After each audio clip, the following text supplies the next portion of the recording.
Morning. Don't know where you are, but where I am. It's early. The world's still stretching. The coffee's hot, and the signals are already coming in. Let's take a look before the day starts making demands. This is Signal Check with Adrian North. Saturday morning. The grid's still half asleep, but the signals, they're already moving. Some of them loud enough to follow, some quiet enough to miss if you're not paying attention.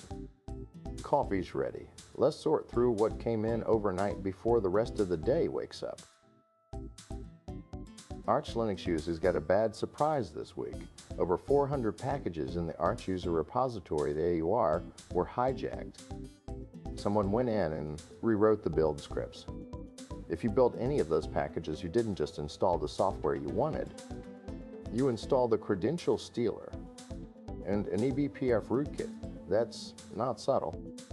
The AUR is maintained by the community, which makes it flexible and powerful, but also means trust is the only guardrail. When that trust gets exploited at this scale, it's a reminder that convenience and security don't always shake hands. 400 packages. That's not an accident. That's a campaign. ShinyHunters is back. This time they exploited a 0-day in Oracle PeopleSoft CVE 2026-35273 to break into enterprise systems and steal data. Universities got hit hard. The flaw allows unauthenticated remote code execution, which is as bad as it sounds.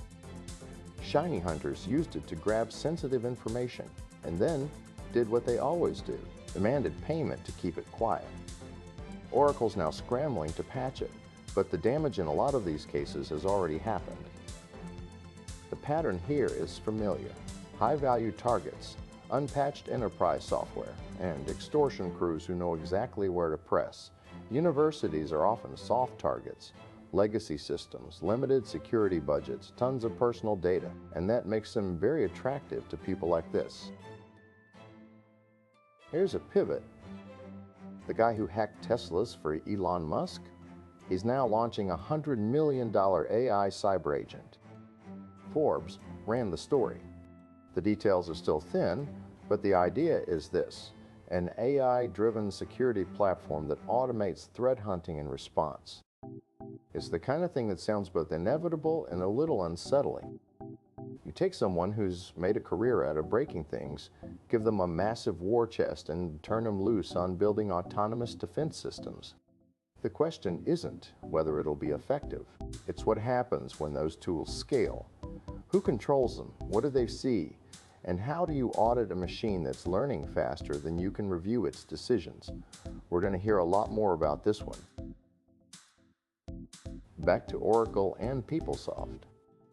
Beeping computers reporting the same vulnerability, CVE 2026-35273, being exploited in active data theft attacks. Oracle's issued guidance, but calling it a mitigation instead of a patch tells you something. It's a workaround, not a fix.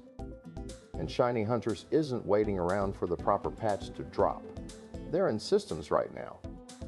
If you're running PeopleSoft in your environment, this is the weekend to check logs, apply whatever Oracle's released, and lock down access. Because the clock's already running. Okay, quick detour. The Western States 100 is coming up. That's a 100-mile ultra-marathon through the Sierra Nevada, and iRunFar just dropped their storylines and predictions for 2026. I know this isn't a cybersecurity story, but here's why it showed up in the feed. Someone probably tagged it wrong, or an algorithm saw 2026 and predictions and threw it into the mix. It happens. But honestly, it's a good reminder that the systems we trust to surface relevant information aren't always as smart as we think, and sometimes the noise is just noise. That said, if you're into endurance sports, it's a solid read. Last one. A man is suing law enforcement over a wrongful arrest tied to AI facial recognition.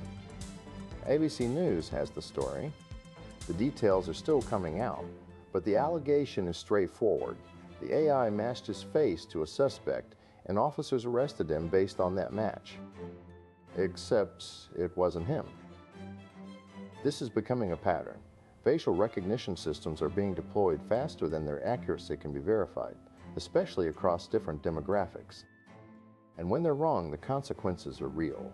People lose time, freedom, sometimes their jobs. The technology isn't neutral. It's a tool, and tools inherit the biases and limitations of the people who build them and the data they're trained on. This lawsuit is one case, but it's part of a much bigger conversation about accountability when machines make mistakes that humans act on.